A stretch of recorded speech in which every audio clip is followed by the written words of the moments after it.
Hello friends, আমি আজকে fruit plant আনবক্সিংয়ের video নিয়ে এসেছি। আজকে আমি 4টা ফলের গাছ আনবক্সিং করব, যার মধ্যে একটা গাছ এনেছি মিশো থেকে আর 3টে গাছ এনেছি ফ্লিপকার্ট থেকে।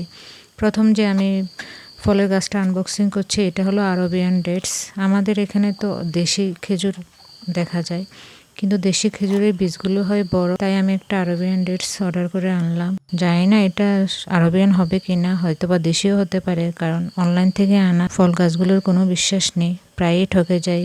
নিজে সিদ্ধান্ত নেই যে আর কখনো আনবো না, কিন্তু যখনই আমার মোবাইলের সামনে এগুলো আসে তখন আর মাথা ঠিক রাখতে পারি না, অর্ডার করে বসে থাকি।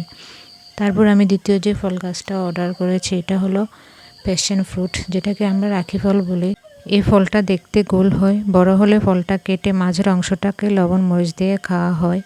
আমি একসাথে দুটো গাছ অর্ডার করেছি, কম্বো প্যাক ছিল। তারপর আমার অর্ডার করা তৃতীয় ফলের গাছটা খুলে আমার মাথাটা খারাপ হয়ে গেছে, কারণ আমি অর্ডার করেছি রাসবেরি, কিন্তু আমাকে দিয়ে দিয়েছে মালবেরি। আমার কাছে অলরেডি 2-3 ধরনের মালবেরির ভ্যারাইটি আছে, তাহলে আমি আবার মালবেরি দিয়ে কি করব।